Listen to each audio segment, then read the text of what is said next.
नमस्कार। ये महाभारत कथा पूरी तरह से वेदव्यास महाभारत के ऊपर आधारित है। यदि आप इसका निरंतर श्रवण करते रहना चाहते हैं तो इस चैनल को सब्सक्राइब जरूर कर लें और आगे आने वाली सभी पॉडकास्ट के नोटिफिकेशन के लिए बेल आइकन को भी जरूर से प्रेस कर दें। अब हम सुनेंगे द्रौपदी और भीमसेन की बातचीत। वैशंपायन जी कहते हैं, सेनापति कीचक ने जब से लात मारी थी तभी से यशस्विनी राजकुमारी द्रौपदी उसके वध की बात सोचा करती थी। इस कार्य की सिद्धि के लिए उसने भीमसेन का स्मरण किया और रात्रि के समय अपनी शैया से उठकर उनके भवन में गई।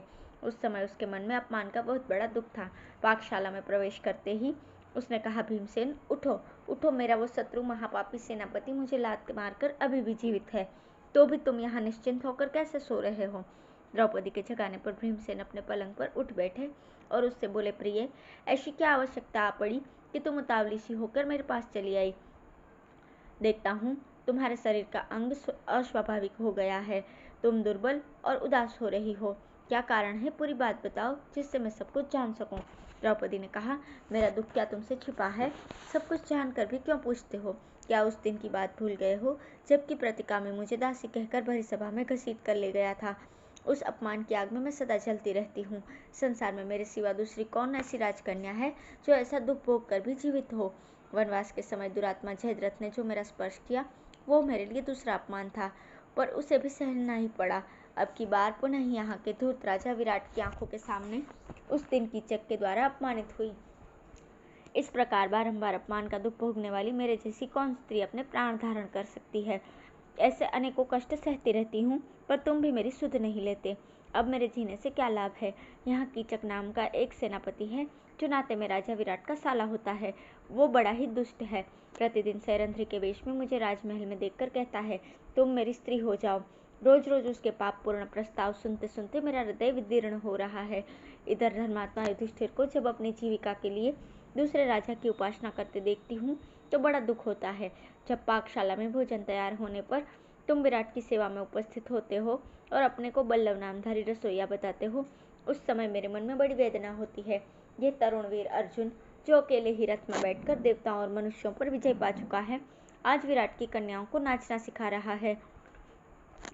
धर्म में, सूरता में और सत्य भाषण में जो संपूर्ण जगत के लिए एक आदर्श था, उसी अर्जुन को स्त्री के वेश में देखकर आज मेरे हृदय में कितनी व्यथा हो रही है। तुम्हारे छोटे भाई सहदेव को जब मैं गांवों के साथ ग्वालों के वेश में आते देखती हूँ तो मेरे शरीर का रक्त सूख जाता है।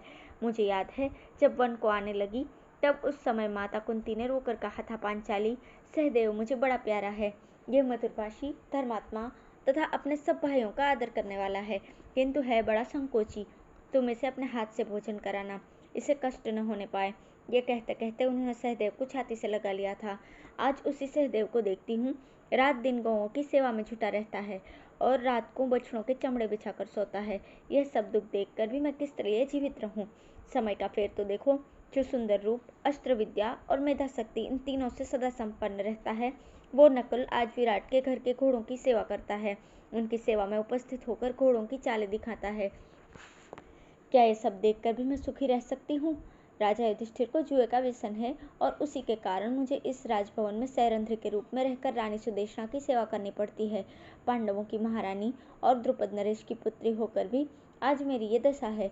इस अवस्था में मेरे सिवा कौन स्त्री जीवित रहना चाहेगी। मेरे इस क्लेश से कौरव, पांडव तथा पांचाल वंश का भी अपमान हो रहा है। तुम सब लोग जीवित हो और मैं इस अयोग्य अवस्था में पड़ी हूँ। एक दिन समुद्र के पास तक की सारी पृथ्वी जिसके अधीन थी, आज वही द्रौपदी सुदेशना के अधीन होकर उसके भय से डरी रहती है। कुंती नंदन, इसके सिवा एक और असह्य दुख जो मुझ पर आ पड़ा है, सुनो।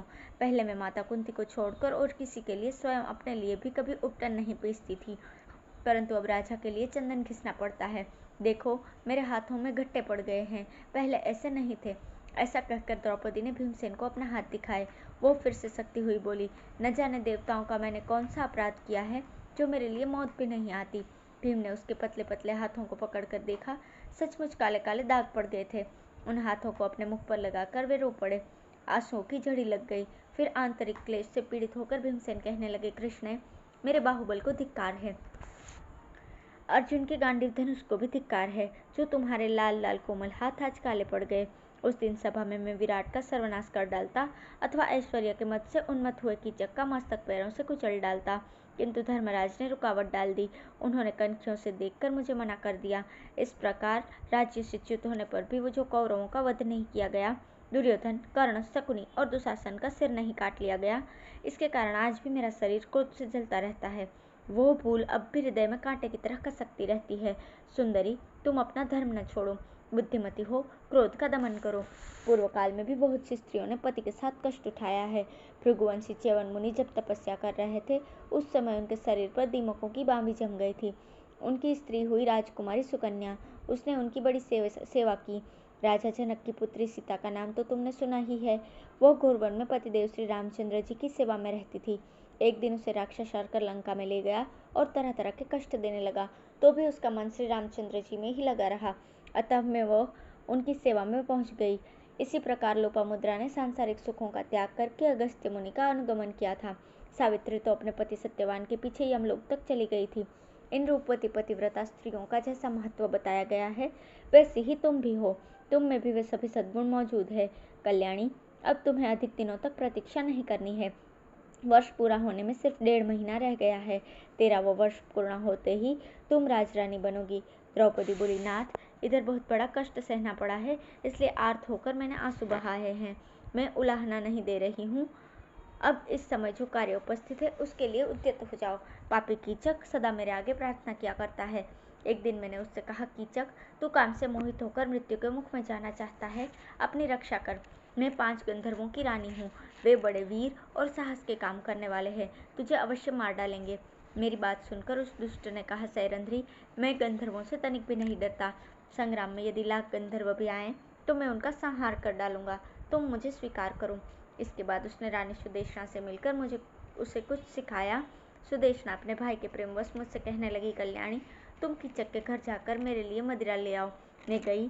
पहले तो उसने अपनी बात मान लेने के लिए समझाया, किंतु जब मैंने उसकी प्रार्थना ठुकरा दी तो उसने कुपित होकर बलात्कार करना चाहा। उस दुष्ट का मनोभाव मुझसे छिपा न रहा, इसलिए बड़े वेग से भागकर मैं राजा की शरण में गई। वहां भी पहुंचकर उसने राजा के सामने ही मेरा स्पर्श किया और पृथ्वी पर गिराकर लात मारी। कीचक राजा का साथी है। राजा और रानी दोनों ही उसे बहुत मानते हैं, परंतु है वो बड़ा ही पापी और क्रूर। प्रजा रोती चिल्लाती रह जाती है और वो उसका धन लूट जाता है। सदाचार और धर्म के मार्ग पर तो वो कभी नहीं चलता। उसका भाव मेरे प्रति खराब हो चुका है। जब मुझे देखेगा कुत्सित प्रभाव और प्रस्ताव करेगा और ठुकराने पर मुझे मारेगा। इसलिए अब मैं अपने प्राण दे दूंगी। वनवास का समय पूरा होने तक यदि चुप रहोगे तो इस बीच में पत्नी से हाथ धोना पड़ेगा। क्षत्रिय का सबसे मुख्य धर्म है शत्रु का नाश करना, परंतु धर्मराज के और तुम्हारे देखते देखते कीचक ने मुझे लात मारी और तुम लोगों ने कुछ भी नहीं किया। तुमने जटासुर से मेरी रक्षा की है, मुझे हर कर ले जाने वाले जयद्रथ को भी पराजित किया है। अब इस पापी को भी मार डालो, ये बराबर मेरा अपमान कर रहा है। यदि ये सूर्योदय तक जीवित रह गया तो मैं विष घोलकर पी जाऊंगी। भीमसेन, इस कीचक के अधीन होने की अपेक्षा तुम्हारे सामने प्राण त्याग देना ही मैं अच्छा समझती हूँ। यह कहकर द्रौपदी भीमसेन के वक्ष पर गिर पड़ी और फूट फूट कर रोने लगी। भीम ने उसे हृदय से लगाकर आश्वासन दिया, उसके आंसुओं से भीगे हुए मुख को अपने हाथों से पोंछा और कीचक के प्रति कुपित होकर कहा, कल्याणी, तुम जैसा कहती हो वही करूंगा। आज कीचक को उसके बंधु बांधवों सहित मार डालूंगा। तुम अपना दुख और शोक दूर कर आज सायंकाल में उसके साथ मिलने का संकेत कर दो। राजा विराट ने जो नई नृत्यशाला बनवाई है उसमें दिन में तो कन्याएं नाचना सीखती है, परंतु रात में अपने घर चली जाती हैं। वहाँ एक बहुत सुंदर मजबूत पलंग भी बिछा रहता है। तुम ऐसी बात करो जिससे कीचक वहाँ आ जाए, वहाँ मैं उसे यमपुरी भेज दूंगा। इस प्रकार बातचीत करके दोनों ने शेष रात्रि बड़ी विकलता से व्यतीत की और अपने उग्र संकल्प को मन में ही छिपा रखा।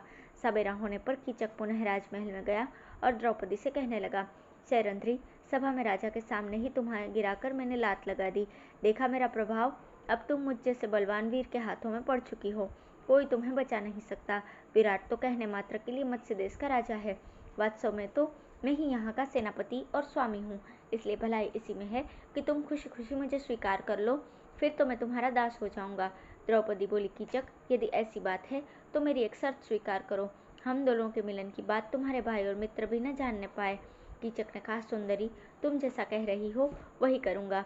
द्रौपदी बोली, राजा ने जो नृत्यशाला बनवाई है वो रात में सुनी रहती है, अतः अंधेरा हो जाने पर तुम वहीं आ जाना। इस प्रकार कीचक के साथ बात करते समय द्रौपदी को आधा दिन भी 1 महीने के समान भारी मालूम हुआ। तत्पश्चात वो दर्द में भरा हुआ अपने घर गया। वो मूर्ख को ये पता न था कि सैरंध्री के रूप में मेरी मृत्यु आ गई है। इधर द्रौपदी पाकशाला में जाकर अपने पति भीमसेन से मिली और बोली, परंतप, तुम्हारे कथनानुसार मैंने कीचक से नृत्यशाला में मिलने का संकेत कर दिया है। वो रात्रि के समय उस सुने घर में अकेले आएगा, अतः आज उसे अवश्य मार डालो। भीम ने कहा, मैं धर्म, सत्य और भाइयों की शपथ खाकर कहता हूँ, इंद्र ने जिस प्रकार वृत्रासुर को मार डाला था, उसी प्रकार मैं भी कीचक के प्राण ले लूंगा। यदि मत्स्य देश के लोग इसकी सहायता में आएंगे तो उन्हें भी मार डालूंगा। इसके बाद दुर्योधन को मारकर पृथ्वी का राज्य प्राप्त करूंगा। द्रौपदी बोली, नाथ, तुम मेरे लिए सत्य का त्याग न करना, अपने को छिपाए हुए कीचक को मार डालना। भीमसेन ने कहा, भीरू, तुम जो कुछ कहती हो वही करूंगा। आज कीचक को मैं उसके बंधुओं सहित नष्ट कर दूंगा। धन्यवाद।